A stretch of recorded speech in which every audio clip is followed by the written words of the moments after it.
નમસ્કાર, આપ જોઈ રહ્યા છો લખત ન્યૂઝ અપડેટ ચેનલ। તમામ સમાચાર અને અપડેટ મેળવવા માટે ચેનલને સબસ્ક્રાઇબ કરો અને બેલ આઇકન પર ક્લિક કરો જેથી તમામ સમાચાર અને અપડેટ તમને મળી રહે।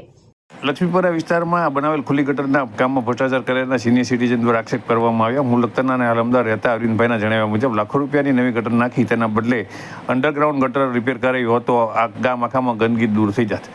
લખતર લક્ષ્મીપુરા શેરી નંબર 1 પાસે લખતર ગ્રામ પંચાયત દ્વારા થોડા સમય પહેલા ખુલ્લી ગટર બનાવવામાં આવી છે। આ ગટર મણિભાઈ કડમવાળાના ઘર પાસે બનાવવામાં છે, ત્યારે મણિભાઈ કડમવાળાના કુટુંબના અરવિંદભાઈ કડમવાળાના જણાવ્યા મુજબ તેમના ઘર પાસે બનાવવામાં આવેલ ગટર તળિયું રાખવામાં આવ્યું નથી। સાથે થોડા સમય પહેલા બનાવેલ ગટર તૂટવા લાગી છે। સાથે હાલ સરકાર દ્વારા સમગ્ર ગામમાં જલસે નળ તક યોજના અંતર્ગત દરેક ઘરે નળ કનેક્શન આપવામાં આવે છે, ત્યારે તેમના ઘરે નળ કનેક્શન આપવામાં આવ્યા નથી। તેમના દ્વારા જણાવ્યા મુજબ તેમના દ્વારા લખતર ગ્રામ પંચાયતથી લઈ અને પંચાયત મંત્રી સુધીના અધિકારીઓ અને પદાધિકારીઓને અનેકવાર મૌખિક અને લેખિત રજૂઆત કરવામાં આવી છે, છતાં કોઈ પરિણામ નથી। ઉપરથી લખતર ગ્રામ પંચાયત મહિલા સરપંચના વહીવટદાર પતિ તેમની રજૂઆત સાંભળતા નથી, આથી તેમને ગાંધીનગર રજૂઆત કરવાની ફરજ પડશે તેમ જણાવતા મહિલા સરપંચના વહીવટદાર પતિ દ્વારા તમારે જ્યાં જવું હોય ત્યાં જાઓ તેમ જણાવી દીધું હતું। ત્યારે જલસે નળ તક યોજના અંતર્ગત નળ કનેક્શન આપવાની વાત કરતા ગ્રામ પંચાયત સદસ્ય તમારે ક્યાં અહીં રહેવું છે ત્યાં નળ કનેક્શન માગો છો તેમ કહી તેમનું અપમાન કરવાનું પણ અરવિંદભાઈ શાહ દ્વારા જણાવવામાં આવ્યું હતું અને તેમના દ્વારા જણાવવામાં આવ્યું હતું કે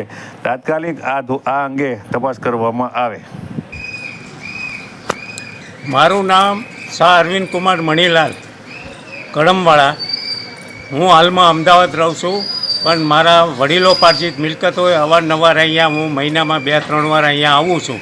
જ્યારે આવું ત્યારે અહીંયા ઘર પાસે કાદવ કીચડ હોય છે અને અહીંયા જે ગટર બનાવવામાં આવેલ છે તેમાં તળિયું નથી નાખેલું। આ બાબતે મેં અવારનવાર ત્યાં ફરિયાદ કરેલી છે અને જિલ્લા પંચાયત ડીડીઓ સાહેબને પણ એની નકલ આપેલી છે, છતાં ગટર કરેલ છે તેને જો સમારકામ કરીને એને ચાલુ કર્યું હોત તો આવું બેર ગટરું ન કરવી પડે અને ગંદકી ન થાત, મચ્છરોનો ઉપદ્રવ ન થાત, રોગચાળો ફાટી ન નીકળે અને પ્રજાને આવી ઠેબે આવે છે। અને ગટરમાં અહીંયા અમારી પાડોશમાં રહેતી એક છોકરી પડી ગઈ ને તેના હાથને ઈજા થઈ છે, જેની નોંધ લેવી જરૂરી છે। આ બાબતે તાત્કાલિક રોડ અને ગટરનું કામ ચાલુ થાય એવી મારી તીવ્ર માગણી છે।